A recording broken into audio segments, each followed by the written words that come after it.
Hello, my friend. Time for our meeting this Sunday, August 31st, as we celebrate 9 years without Dilma. On August 31st, 2016, she was convicted by the Supreme Court. Convicted by the Senate. The Senate vote was 61-20, and Michel Temer became president and implemented reforms. It was a period in which things like labor and social security legislation, yes, fiscal balance, were corrected.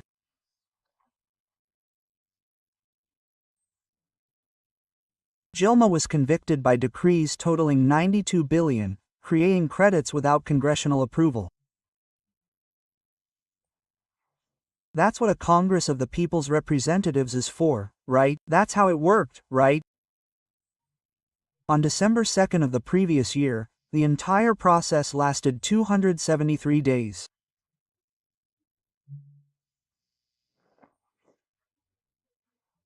It was a complaint filed by Miguel Real Jr., Janena Pascual, and Bicudo, which was received by the Speaker of the House, Eduardo Cunha.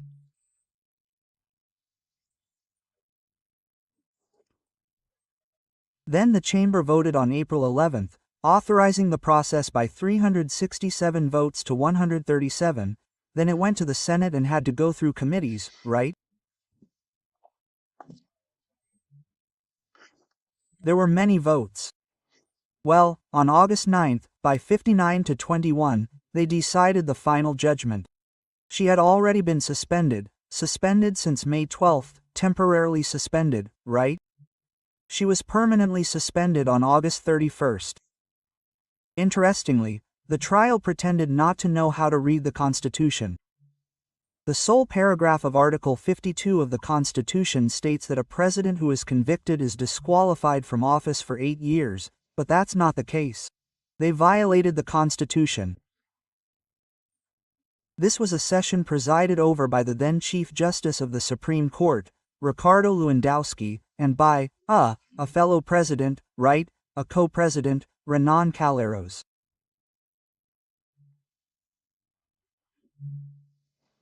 The Senate majority made an interpretation there and left it out, but the people of Minas Gerais corrected it and left her out of the Senate election.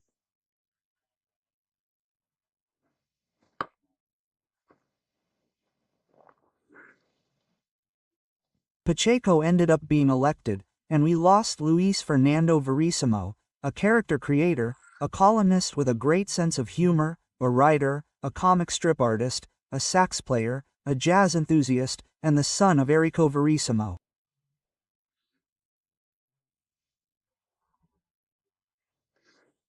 He died at 88 of pneumonia. A great loss, without a doubt. Hey, and above all, a fellow gaucho. Hey, I spoke with him 3 or 4 times, as usual, and they were very brief conversations. I talked more than he did, once in Bahia, once in Porto Alegre, once on a plane, once at a state fair, if I'm not mistaken, here in Brasilia, where he came to play sax. Luis Fernando Verissimo, a great loss. How was losing Enrico, my first readings? Enrico Verissimo. Well, remember to subscribe and leave a like or dislike at the end.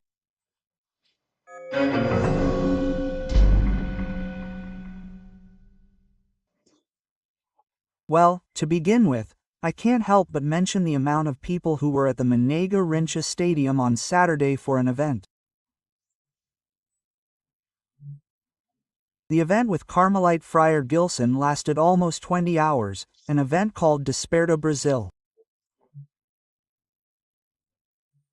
There was also a priest from Canção Nova, Father Adriano, right?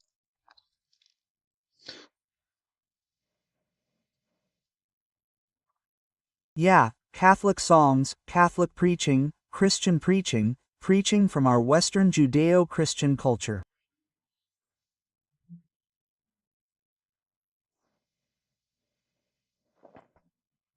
Interestingly, today's Gospel, Luke, was it Luke chapter 14 verse 11?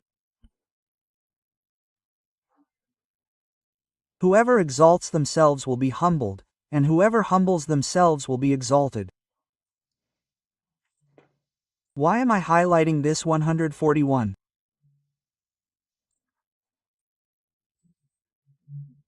Because we're seeing the attempt to humiliate former President Jair Bolsonaro, right, with this house arrest. It's the federal police, the head of the federal police, suggesting that agents stay inside the house.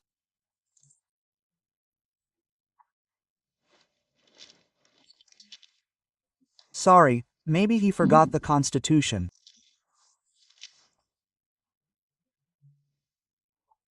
Article 5, Section 12, a constitutional clause, is inviolable. Sorry, Section 12, no, Section 11. The home is the individual's inviolable sanctuary, and no one may enter it without the resident's consent, except in the case of flagrant crime or disaster, or to provide assistance, or during the day by court order. In other words, you can stay even during the day, but not at night, right? The Attorney General disagreed with this absurd, aberrant suggestion. Then Folha de São Paulo ran a headline that Bolsonaro could jump over the wall to his neighbor's house, right? There are aberrations that are being introduced here that are meant to humiliate, but in reality, the one who humiliates himself is the one who suggests this. Those who studied government law, right, certainly know Latin.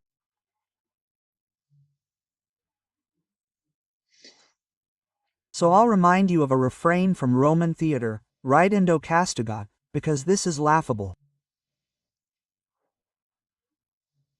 It's ridiculous, right? The good news is, well, the trial will begin now, right?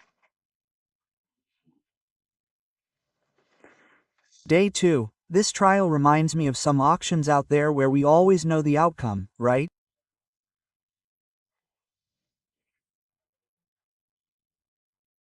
Speaking of which, the police arrested those who broke in and robbed the home of Bolsonaro's ex-wife and her ex-husband, the mother of Bolsonaro's 3 oldest children.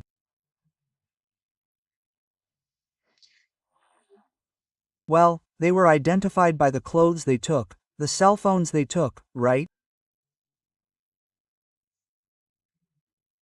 They were wearing ninja hoods, and one had a mock pistol and a revolver with ammunition. By the way, the journalists writing this don't know that ammunition is collective, right? As for ammunition, there weren't cartridges, it was ammunition. Ammunition is like cattle. We can't say we sold 4 cattle. We can even say it was 4 cat heads, 6 rounds of ammunition.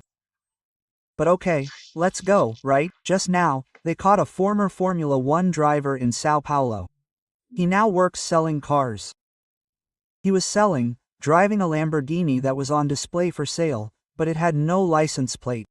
He was arrested, then everyone said, luxury car. No, a Lamborghini is a sports car, it has wonderful materials inside, but it's very uncomfortable to get in and out of. It's very hard, like all sports cars. A real luxury car is the Maybach, which is Mercedes' top of the line, right, or Rolls-Royce or something like that. But anyway, this requires journalists who are required to have general knowledge. Okay, enough criticism. Lula hit Nicolas. He's worried, he's afraid of Nicolas, the future presidential candidate. Maybe he's not old enough yet. But Lula said the following: it's proven that the congressman, he didn't mention his name, was defending organized crime. An interview on the network in Tatiaia, Minas Gerais. He was certainly referring to Nicolas, because when Nicolas wanted to make that modification to Pix, Nicolas posted a post there that shut down the attempted modification, right? So he's accusing Nas. It's proven that the congressman was defending crime. 2 things. The President of the Republic as a head of state, occupies an important position, is obliged to do one now. Name the congressman expressly, because that affects 513 congressmen. There are 513, it could be anyone, right? And second, it's approved, so show the proof, right? Interestingly, he announced with Starlaco, it was announced with Stardaco, Brazil will adopt measures, against the United States, right? Retaliatory measures. And now Lula said, but not now, there's no rush. Yeah, it sounds like something a kid would say, like a kid saying, I'm going to break your face. So, break it. No, not now. There's no rush, right? Yeah, my God. We have to keep track of these things, right? The AGU hired a law firm, saying it will cost $3,500,000. That's almost, let's say 19 million, right? Who's going to pay? You, right? Well, a taxpayer to defend Brazil in the United States, as if there wasn't an embassy there to defend Brazil's interests. But no, it won't be the taxpayer. The GU didn't say it will charge those who provoke this. There's a lot of betting, right? There's one side saying, look, the one who provoked it was Eduardo Bolsonaro, Jair Bolsonaro, Paulo Figueiredo. There's another there saying, oh, no, the one who provoked it was Moraes, Dino, Barroso, Alcolumbre, Diastafoli, it was Pacheco, right? Anyway, the fact is they're going to pay. It's the public treasury that's going to pay for it. And from what I'm seeing on the news, it won't do any good. A magnificent application, and the one who caused, the continuation of the tariffs was the only president in the world, the only head of state in the world who didn't call Trump after the tariffs were applied. Those who called resolved it, right? The Mexican, who is left-wing, who didn't want to close a free trade agreement with Alcom, right? He got away with it, he did what was demanded of him. He'll take care of the border, he won't let drugs or illegal immigrants in. That's it. From Brasilia, Alexandre Garcia.